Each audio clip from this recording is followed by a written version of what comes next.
Hey, Jess.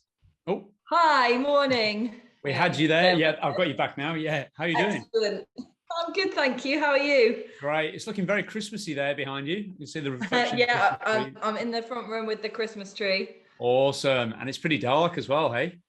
Yeah, it doesn't get light here until about 8:30 Wow. in the morning at the moment. It's Yeah, pretty yeah. miserable. They just closed all the schools, or they closed our school yesterday They because of have. a COVID outbreak. So Oh yeah, that's a nightmare. So you've been working on the front line, hey, for the last couple of years with all this then? yeah. Wow, well done. I mean, that's I can't imagine what it's been like. We've felt really distanced and isolated from it all over here. We're very lucky here in Yeah. Perth. Obviously, I'm from the UK originally, but here in Perth, it's been like a pocket of nothingness, basically. But Yeah, my my brother's in Melbourne, ah, which obviously is like, even though not very much has happened, he's been pretty much in lockdown perpetually for 2 years. It's good. And yeah, that's what it felt absolutely. like. Yeah, totally. Yeah. I mean, it's yeah, we haven't had any cases here or anything really, but we're just about to get to 90% double vaccination rate here, Wow. which is great. And they've just announced that I think we're opening up our borders on the 5th of February. So we felt a little bit hemmed in, but certainly Yeah. not nowhere near like Melbourne, of course, nowhere like the UK there as well. So yeah, Yeah. Well, how's it actually it's been great that dealing? you've got to that vaccination rate. It's amazing. Is it? Is it? Yeah. Okay. Oh, that's good to know. I'll be sure to tell the Premier Mark McGowan.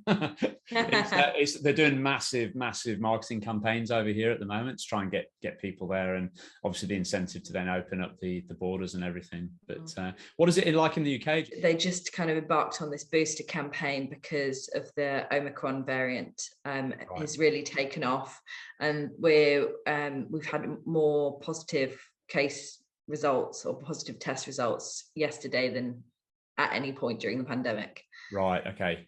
Yeah. So the shit is hitting the fan Yes, again.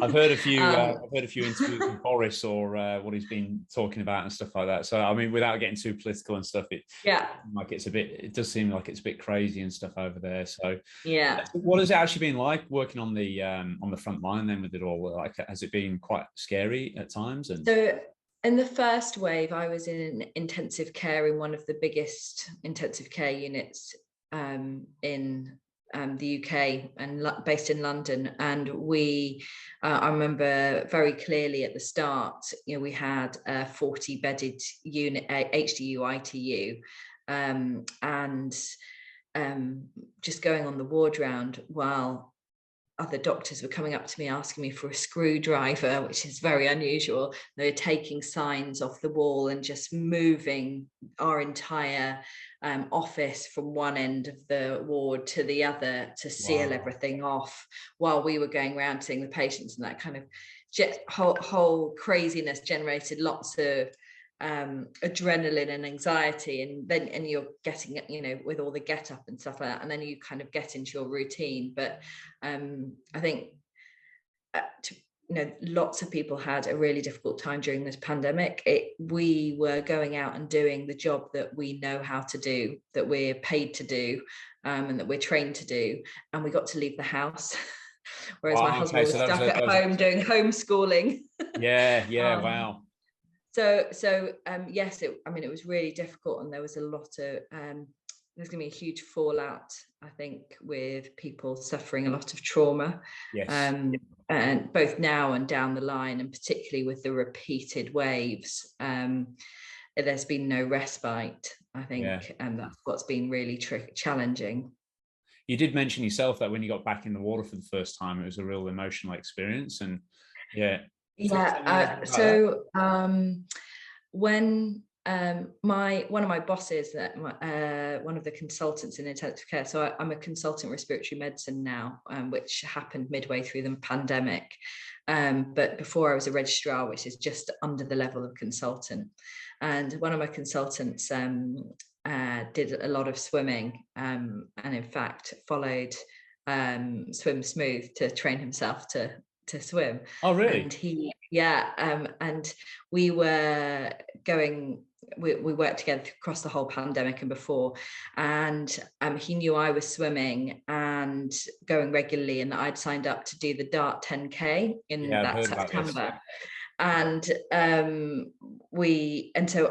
one of the reasons to do it was both for me, I wanted to get back to doing regular exercise. I'd hurt my knee, and so I wasn't able to do any running or anything like that. And it was also a way of connecting with my best friend, who I hadn't had much time to spend with her because of my child and my job. And so we were going swimming regularly, and then they shut all of the pools essentially. And I remember him saying to me, do you know, they've just opened the docks? And I hadn't been swimming in the docks before. And I cycled down, and it was this bright, beautiful, sunny day, a little bit chilly. But you could feel the warmth of the sun. And I stood in a queue, and this lady in front of me said, is it your first swim? And I said, yeah. And she was like, enjoy it. And I got in, and there was so much information in your face, the whole of the pandemic, data coming at you from all sources, and just being in the water with the blackness, you can't see, it's quite gloomy in the docks, the bright sunshine and nothing else. It was just beautiful. And I came out and I cried, and the lady who had been in the queue in front of me was there, and she said, I cried yesterday. Wow. That is incredible. Which docks was it, Jess? Was it the one near Excel? It was the Royal Docks, under the Royal okay. Docks. I know it well, actually. So we've I presented there quite a few times. In fact, I was actually due to be there like the week before the whole world just went nuts. And we had to obviously cancel everything right at the last moment and stuff. So wow. I used it a lot over that summer, and also on the Isle of Dogs. I can't even remember the name, but I used to go swimming a lot there, and then I did the Dock to Dock 5K in that September. So right, quite a special relationship with it now. Yeah, absolutely. It's a great spot around there. I think you mentioned there about queuing to get in. You have to queue to get into the open water, did you? Oh yeah, so they were doing staggered entry, and you were only allowed to be in for an hour, and so you had to line up, socially distanced, and then enter the water one by one. Wow, that must have been quite a unique, weird experience as well. Yeah, it was. By that stage, you're sort of used to doing that, and it would have felt weird almost not to.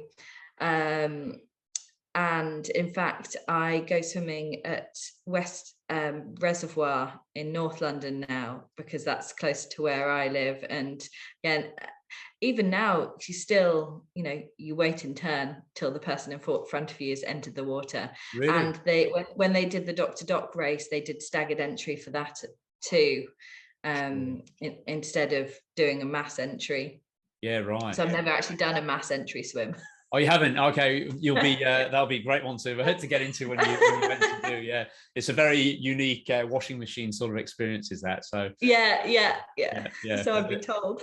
Yeah, no, it's fantastic in that regard. Yeah, wow, it just really make it seem. I mean, we had our pool closed for oh my goodness, maybe about 5 months, I think, and it's just actually then reclosed again for refurbishment, which was a bit of a nightmare. But even though we didn't have any cases, obviously everyone was scared of that, and we shifted our operation when we were allowed to down to the river, down where I live here, and we were allowed to coach a maximum of 9 people, so the coach being the 10th person, and so long as we were sort of split out along this shore, which is about 800 meters, about 400 meters long, we had 2 of my other coaches running 2 other groups of nine people. But I'll never forget just standing on the shore once. We'd just been allowed to operate like that, and some lady came past. Most people coming past saying, like, it's a great thing that you're doing, you're getting into the open water and getting out there and swimming again. But this one lady came past and properly heckled me specifically, saying, you guys shouldn't all be together. And I said, yeah, we're allowed to, we're allowed to do this now, we're all socially distanced and stuff like that. But she really upset quite a few of the swimmers, and a few of them actually knew her and thought, this lady's gone a bit crazy here. But yeah, I think it was it's really interesting because at the start of the pandemic, it was really bad in London, but not so bad in lots of other areas of the country. And people have been posting things saying, well, why can't I go out for my country walk or a surf or a swim in the sea? Yeah. You know, that there's no one else around. And their perspective of the pandemic was very different from your own, and how we all assess risk is slightly different. Totally. And I think I didn't realize it, because I felt a bit like that lady. No, you mustn't do this. Right. Yeah. And it took a little bit of time for me to reset my position and say, oh, I understand, actually not everyone is having the same experience as me. And particularly now I'm on maternity leave, I've still got I'm still in my hospital WhatsApp groups, and so I know what's going on, but I'm very much detached from it.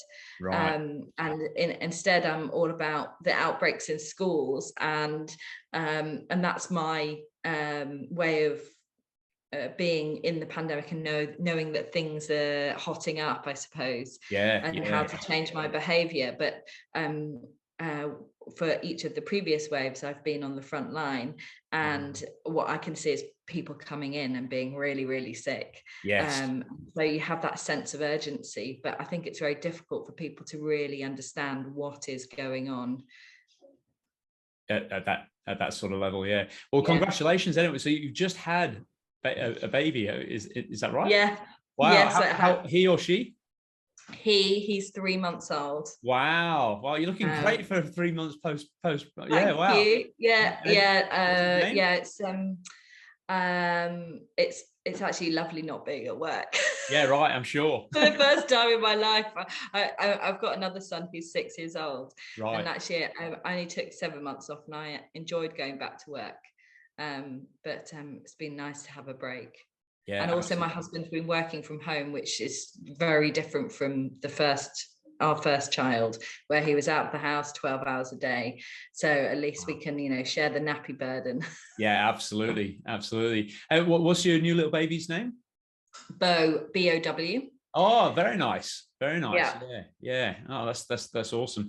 Now you look like maybe I've got this wrong, but you look like you've actually just been for a swim, have you? Or maybe just a shower? I haven't. I had a shower. Right. Okay. Right. Fantastic. Sadly, I went for a swim yesterday, but not today.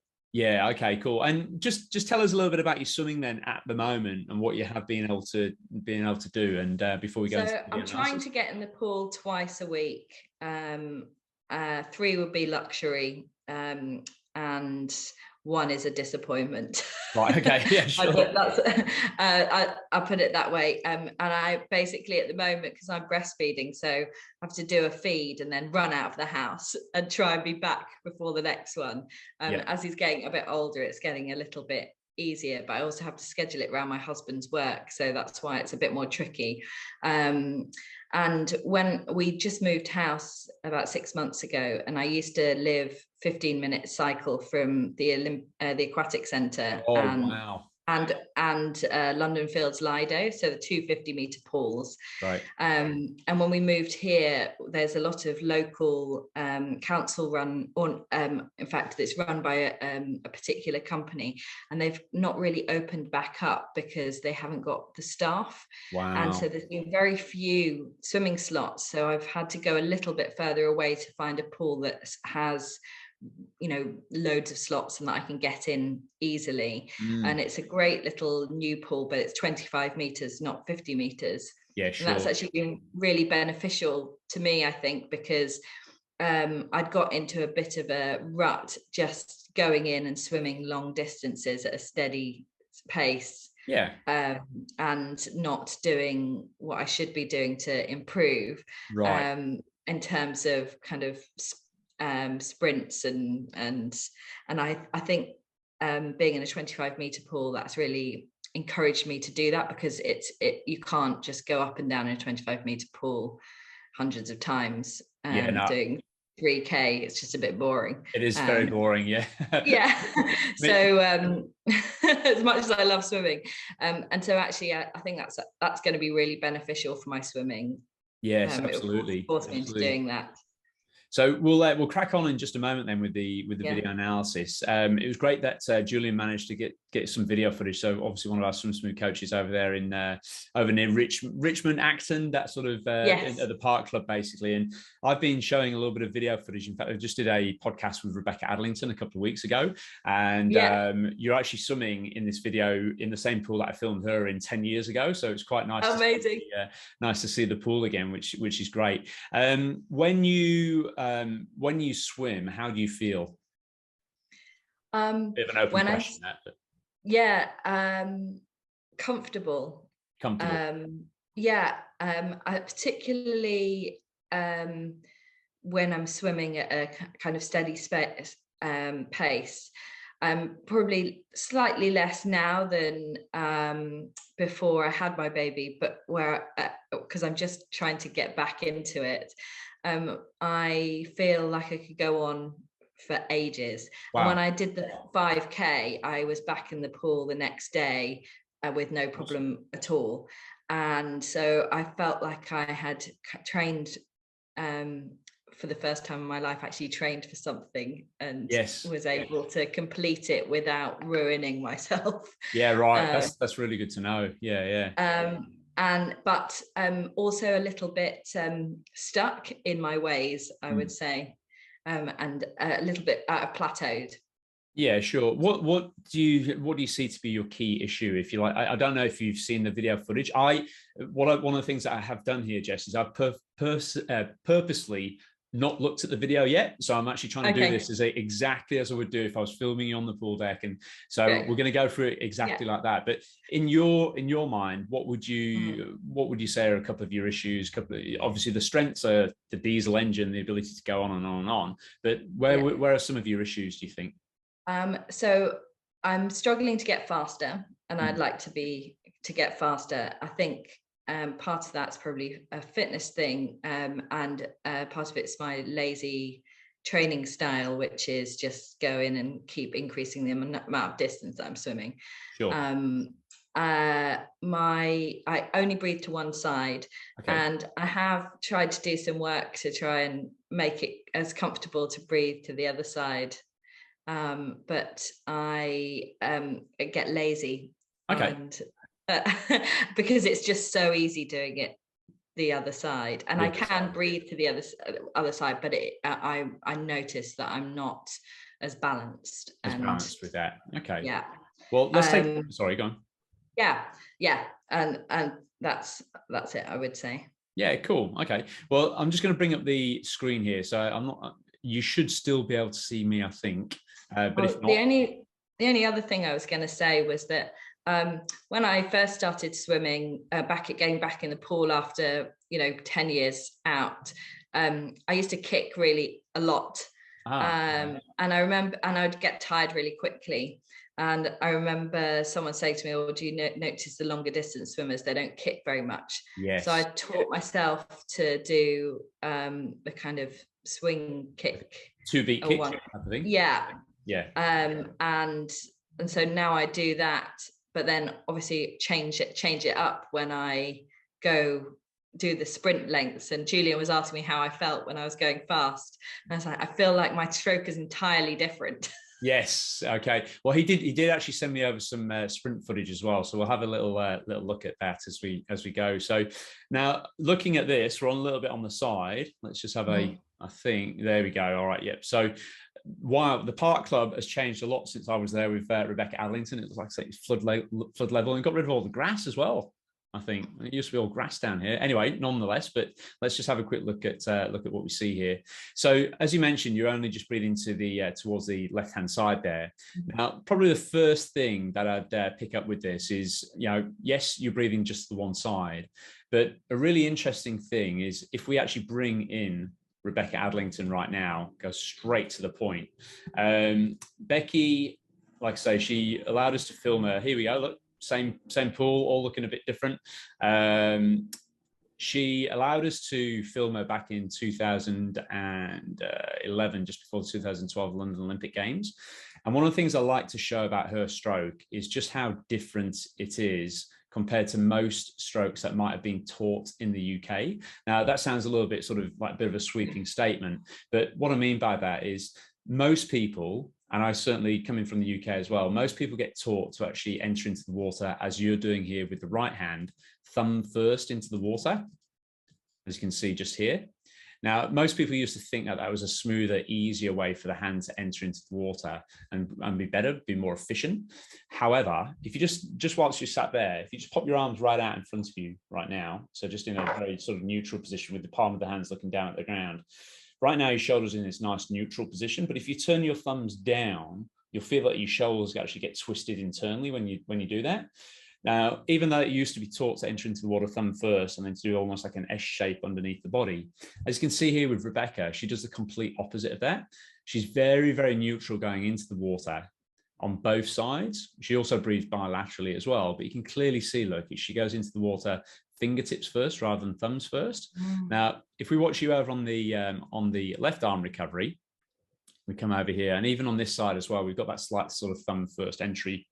Now, there's two ways to actually look at this. One way is from the performance perspective. You know, you want to get faster, and we're going to look at how this thumb first entry can actually negatively impact how you're able to pull through, which might actually then lead to you needing to kick a little bit harder. So if you're not getting the catch, you normally resort to using the legs a little bit more. But just from an injury management perspective, which of course really affects your consistency when you're swimming, when you're training for these longer events like the Dart 10K, etc., we don't want to be doing anything that would knowingly hurt the shoulders. So it makes sense to try to tune this up. So the thing I like about looking at Rebecca's stroke, I guess, is that as she comes from the UK and still taught very much on the curriculum over there in various, but not everybody, but in many places, what you're doing here would actually be seen as being correct. And yet you've got arguably one of the world's best ever female swimmers here doing something completely different. And the reason she does that is because of coaches have actually recognized that actually entering fingertips first like this is both safer for her shoulders and better for her catch and pull through. So if we just get rid of Rebecca for a second and we just spin you around to a different position. Here we go. I love this shot. So when we're actually training up the swim smooth coaches, we go through, which angles we need to get at the stroke and why that's important. And this is probably one of my favorite angles to look at of somebody's stroke. Now you can see here that you're breathing towards your left hand side, and you've actually got pretty good alignment here with this right hand whilst you breathe to that side. And yet what we see is that the legs scissor kick apart. Now, usually this scissoring of the legs, which would create drag and slow you down, is normally related to the lead hand crossing over in front of your head. And interestingly enough, if you actually watch, just try and move this here slightly. If you watch when the left hand comes in, the left hand does quite clearly cross over in front of your head as it's going into the water. So what this leads to is almost like a bit of a snaking action down the pool. So we go to breath here. We'll look at this kick that you mentioned, this 2-beat kick in just a moment. And then the thumb goes into the water and also then a crosses over in front of the head there as well. Now, this is actually quite easy to fix. You'll be pleased to know. One of the drills, which I'd actually recommend for this, just very, very simply, just bring it up here next to you. So, arguably one of the easiest, simplest drills to do. And this might be something that you could add into your training sessions when you're thinking about incorporating it. If you're kicking on the side like this, I've got a pair of flippers on whilst I'm doing it. And what I'm trying to do is I'm trying to actually think about drawing my shoulder blades together and back, just to try to actually get the alignment of that lead hand rather than it crossing over in front of the head. And what's nice about this is when you do it yourself, if we watch it from the bird's eye view, you can see where this hand wants to be. You can see where this hand wants to be placed, which is just here. But what you could try and do, and this is what we would do if we were literally physically together right now, is after doing the video analysis, what I'd actually get you to do is actually hop back into the pool. We'd use a little radio headset, and I'd actually be talking to you as you swim, and we'd go through some of these drills. And what I'd do is I'd actually say to you, okay, right, Jess, what we need to do now is We'll do this side kicking exercise. We'll think about drawing your shoulder blades together and back so we've got no crossing over. It'll help to improve your alignment so you're not snaking down the pool. But we could also have a go in this same position at putting your thumb down first into the water, as well as being a crossover in front of the head. So almost taking you back to what we see on the video here. And what you'd find is, firstly, it'd feel awkward on the shoulder. Secondly, it'd actually feel really awkward to take a breath on either the right or the left. And my belief is one of the reasons why you find breathing towards the right-hand side quite awkward is that when that thumb goes first into the water and a crossover in front of the head, you're not really in a very stable position to be able to breathe to that right-hand side. So in terms of that view of maybe getting you to go bilaterally, we definitely need to fix this crossing over and also the thumbs first into the water. So that's just a really, really basic side drill or side kicking exercise there to start off with, which I'd get you to do. If we then go and have a little look at it underneath the water, again, this is a great shot to see it from. Now, I'll just put this in real-time speed. Here we go. And what we can see is that obviously by the time the hand starts to extend forwards, it's still a bit thumbs first. If we just draw this on, surface of the water is obviously just there, and then the thumb is just sort of angled slightly down. And the hand comes across in front of the head. And what a lot of people refer to as what we're seeing in this picture is that your elbow appears to be dropped in the water. So when people are talking about improving their catch and pull through, they always talk about you've got to keep your elbow high. People talk about an early vertical forearm, keeping the elbow high whilst you pull through to press water back behind you. But what's really interesting about this is what you're doing is you're crossing over in front of the head, and as you extend forwards, that's actually causing the elbow to drop down. I don't really like the phrase dropping the elbow, because what we could say, equally valid, is we could say actually your fingertips are a little bit too high here. And that's negatively affecting the relative height of the elbow underneath the water. I'll show you exactly what I mean from the side in just a second, but it all impacts on how well you're going to be able to pull through. So let's just watch how this arm is. Now we can see here that, quite interestingly, when you pull through with that left arm, which would be the arm that would theoretically support you to breathe to that right-hand side, the side that you don't normally go, you're doing something here which is, it's more unusual than usual. And what I mean by that is, if we bring the darling child back up, Rebecca Adlington, we actually ran a a blog on Rebecca a few years ago, and we called it Bend It Like Becky, as in like Bend It Like Beckham, because one of the things that she does really, really well underneath the water is she consistently bends her elbow to about 100 to 120 degrees, just as we can see here. And the thing about what she's doing slightly different to yourself is that when you're pulling through at the moment with this left arm, that hand is actually coming a little bit too close towards the chest. Obviously, when you cut through the water, your body displaces this water here. So it's actually quite turbulent around this sort of contact zone, if you like. And if your hand pulls too close towards that contact zone, really, it's just actually going to be slipping through the water. So if you notice Rebecca, she reaches a little bit deeper, and she's just able to simply get a little bit of better handle on the water. Now, when I said to you that you're doing the more unusual thing, most people from this angle tend to pull through very, very straight with a very, very straight arm pull through. So it's really good that you've actually got some bend at the elbow there, because like I say, most of the times it's normally totally straight. However, it's just a little bit too close in towards the body line. If we watch the right hand now, again, thumbs first, elbow looks like it falls down, and we can see the feet responding to this leaning on the arm, and that's the scissoring that we saw from the side, which would create drag.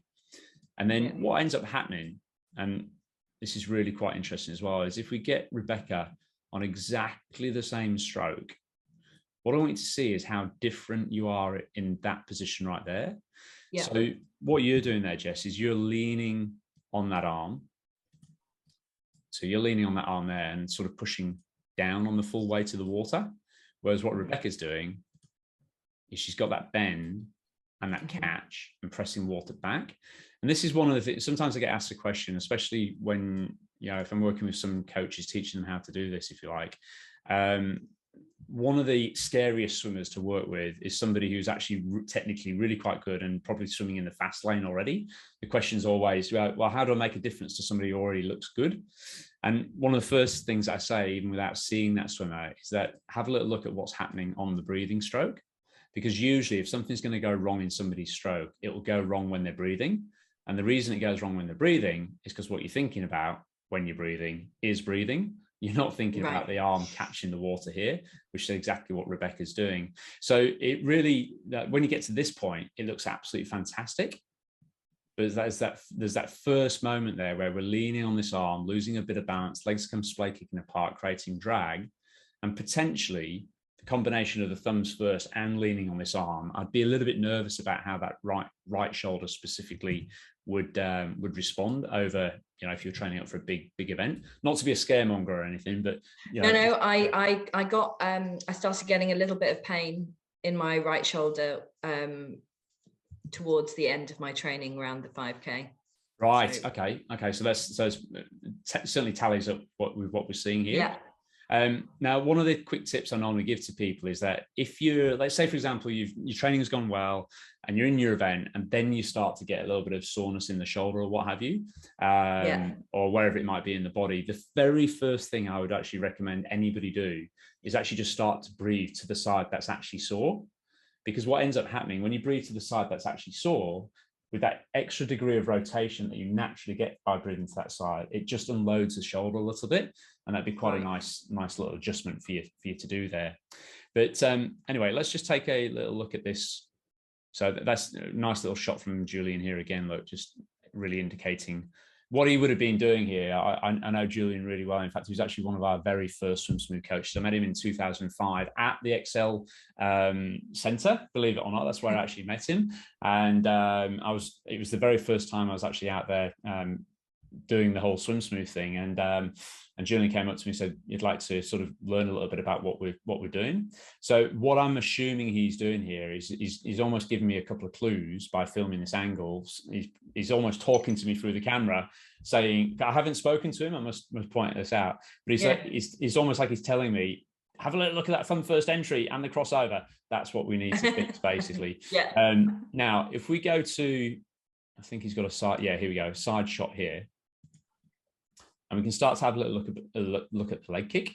Now, you know how you said you'd actually try to tone the kick down a little bit because you're aware that you're kicking quite strongly. Well, if we just drop in the sprint video clip here, when you're sprinting, it's totally fine to obviously increase the strength of the leg kick. Yeah. But as people have sort of mentioned to you, if you're distance freestyle swimming, we need to be careful about overly utilizing the legs. Yeah, because they do use up a lot of oxygen and energy, which is obviously a bit of a hindrance.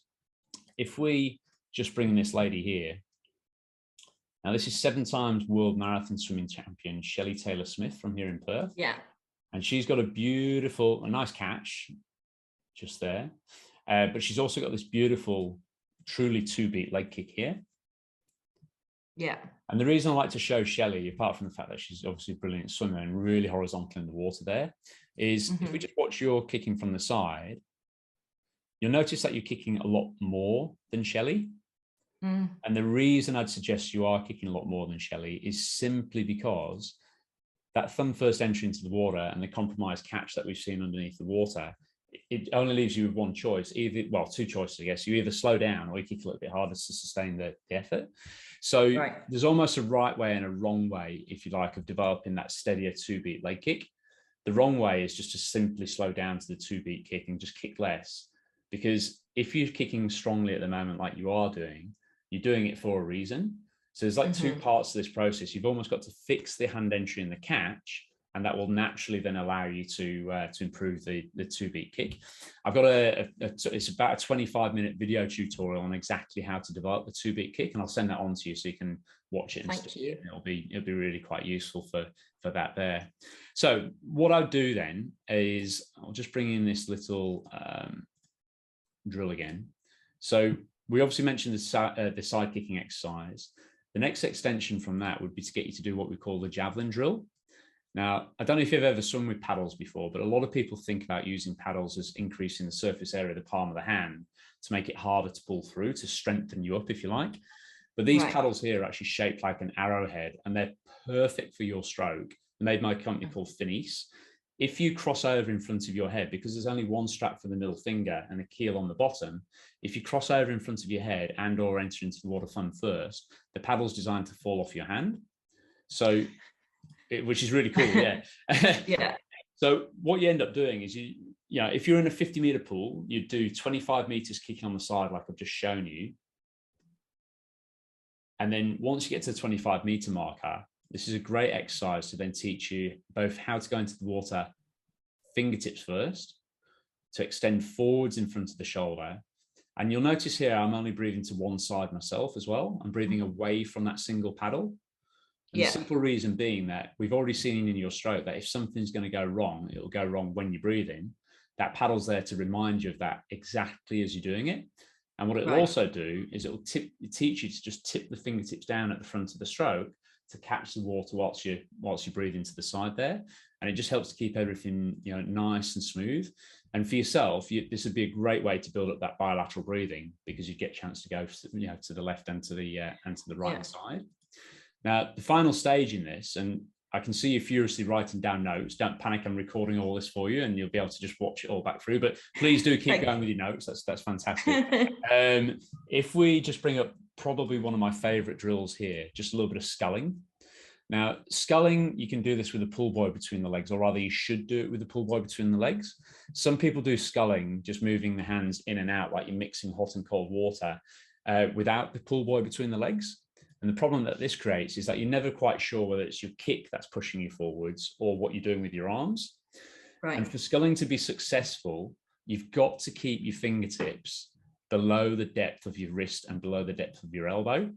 So when I was saying before that I don't really like the term of dropping the elbow, it's simply because you could actually just say it the other way. My elbow here is dropped now and I'm going backwards. So just watch it when it comes in here. Elbows dropped and I'm going backwards, but you could just simply say that my fingertips are too close towards the surface of the water. So really the take-home points from this in your stroke is to make sure that, okay, we've seen that you go into the water thumbs first. We've seen that you're crossing over in front of the head. We've also seen that when you reach forward underneath the water, your hand comes up towards the surface. All three of those things will be either slowing you down by virtue of potentially harming the shoulders and certainly not giving you a good enough catch and pull through. So by getting you to simply think about fingertips first, extending straight forward, spearing a little bit deeper, that's going to allow you to get into that catch and pull through way better. And then the second stage in this process can then be looking at, okay, I'll tone down, I'll follow the little tutorial on the 2-beat leg kick, and we'll actually move forwards from there.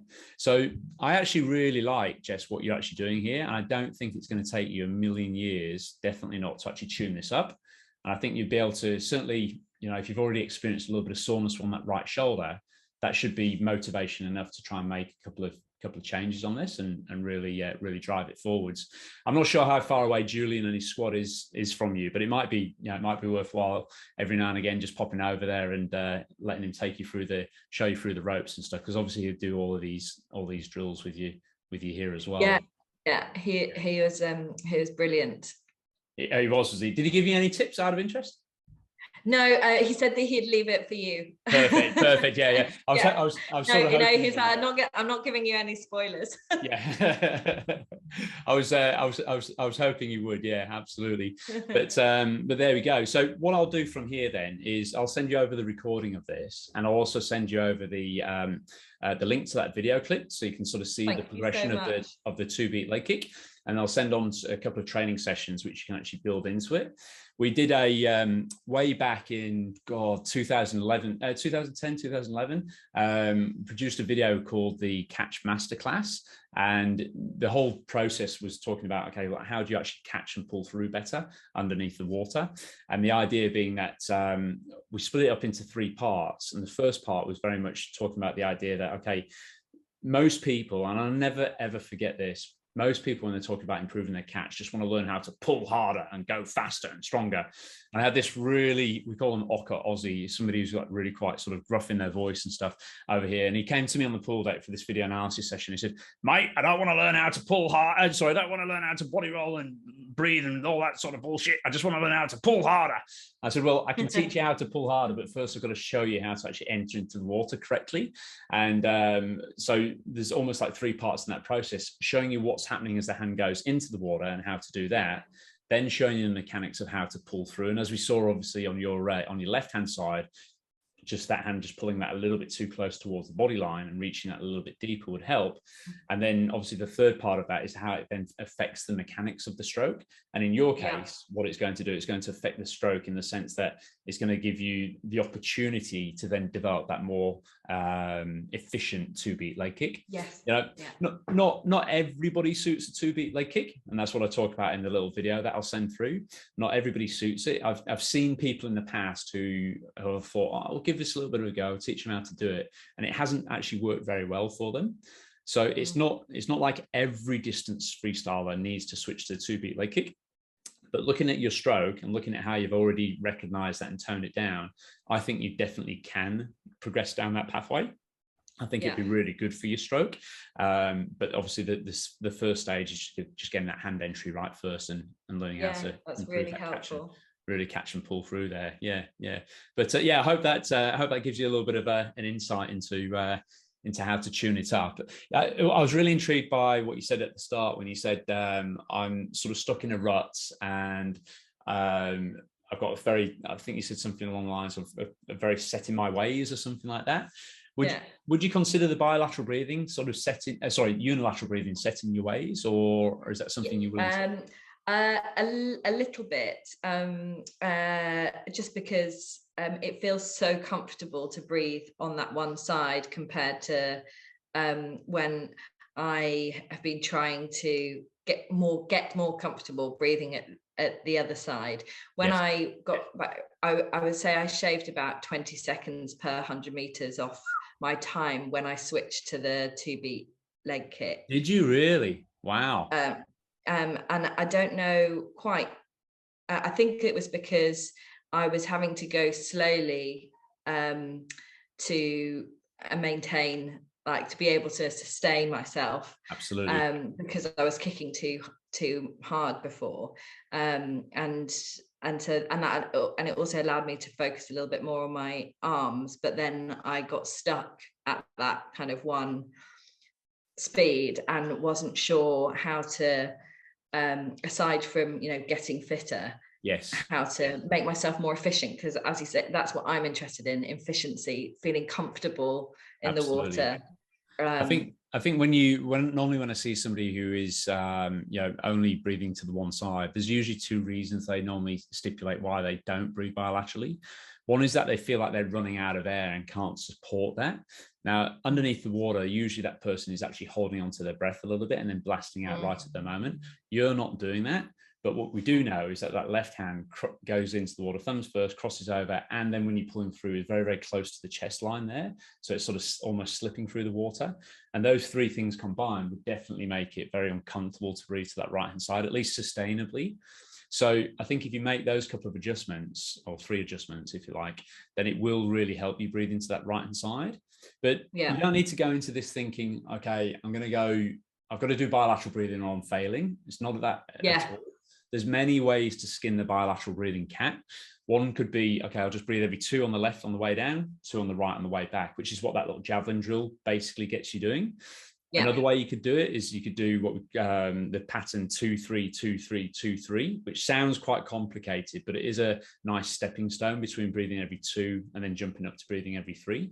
And then, of course, you can do your standard breathing every 3 exercise. Sometimes what I get the squad to do is we do some training sets, breathing 3, then 5, then even 7, and sort of rotate through. And a lot of people, when they're doing that, it's automatic to feel like, okay, the purpose of this exercise is to hold my breath a little bit longer or build up my lung capacity. But that's not what it's about at all. When you do breathing 5s and even breathing 7s, what you'll find is a lot more flow and rhythm to the stroke. So it's not sustainable, but you'll really notice that, okay, I've done 6 strokes here and taken a breath on the 7th. You'll really start to notice if that 7th is letting you down a little bit, thumbs first, crossing over or pulling close, just simply because it's coming about a lot less frequently. So when you try those exercises, don't think it's all about holding my breath and having big lung capacity or anything like that. It's not that at all. It's just giving you that opportunity to recognize where those errors are, if you like. And you know, if we were, like say, if we were physically together, we'd jump into the pool right now. I'd set you up with my little radio headset. I'll be talking to you, and I'd actually be filming you whilst I'm doing it, so you'd be able to see those improvements as you go along. But I'd frequently get you to go back to doing the old stroke so that you could feel what the new stroke feels like in comparison. Because when you do feel a little set in your ways, and we all feel set in our ways, sometimes the new stroke can actually feel wrong until you actually immediately go back to doing the old stroke, and you feel that contrast between the two. So I think that's a really good way of actually just sort of, you know, bringing it together and making it work quite well for you there. And you know, I say with the people that I've taken for these video sessions, even when you're in your squad sessions, a really good thing to do is to occasionally go back to the old stroke. But if you're doing it with other swimmers or at a speed that you know you can normally maintain, if you go back to the old stroke and suddenly you're slowing down, you know, or vice versa, you go to the new stroke, you start to speed up, then it's also very positively reinforcing of the changes that you're trying to make there as well. But yeah, I've had some people come to me over the years and they say, yeah, I can't teach an old dog new tricks and stuff like that. And I'll never forget, I've got a guy in Melbourne actually who normally flies over here, usually once or twice a year, and he started swimming when he was 75. And of course, he very much had the, if anybody could say you can't teach an old dog new tricks, it'd be him. But because he'd only just started swimming at 75, and he's now thinking he's about 84, 85 now, his actual relative training age is still quite young. So I still see him as being quite malleable, if you like, and quite flexible in his learning. And he was adamant I'd never get him to breathe bilaterally. But as soon as we did, and we went through this same process, it made a tremendous improvement. He felt great with it. So, you know, I think we've, Julian might even say this as well, but we've got a sort of almost a reputation, certainly I have, for being a bit of a stickler about bilateral breathing. But it's not so much about the bilateral breathing. It's more about just improving that versatility and balance within the stroke. There's plenty of times when I train, when I race, and I only breathe to one side, but knowing that I can go to the left or to the right as the conditions dictate. And it doesn't throw you off. And I think being in the 25-meter pool, I'm definitely starting to feel more comfortable breathing on the other side.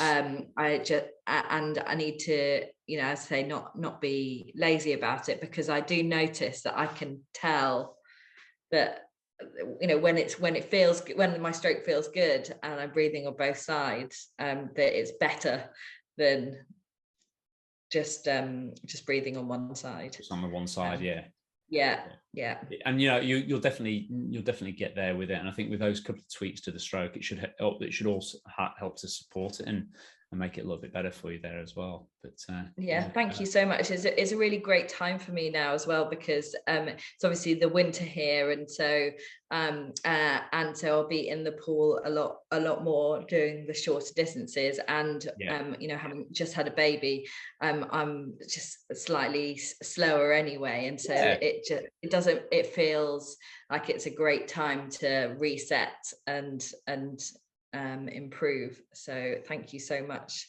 Oh, that's okay. And I just like, you know, like I say, we put this out there to the blog, and, you know, to invite people to sign up for it. And when we got your application through, I thought, you know, what a perfect candidate for someone to do the video analysis. Me writing it at 2:00 in the morning while feeding my baby. I got my email, and I got the email, and I was like, oh well. And for me, it was such an easy thing to write, because it's exactly, you know, everything that I said is exactly how I feel. No, that's great. And I'd just like to obviously say thank you for your service during this horrible period to the, you know, the public there in the UK. I'm gutted that I can't get back and see my mum and my dad and my sister and all my family and stuff like that. I'm desperate to see them. So it's sort of nice to now. I've actually just been watching the lights come up whilst we've been doing this video analysis, and now we've got a bit of light in the background and stuff like that. But wish you and your family a great Christmas.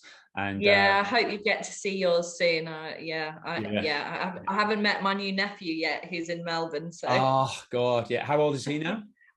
Oh, he's 2. Oh god, wow. Yeah. That'll be a bit of a shock when you meet him then, I guess. Exactly. Yeah, cool. All right, Jess, so I'll finish this up, and I'll flick it on to you, and then we'll go from there. Thanks so much, and Merry Christmas. Merry Christmas to you. Catch you later. See ya. Bye. Thanks. Bye.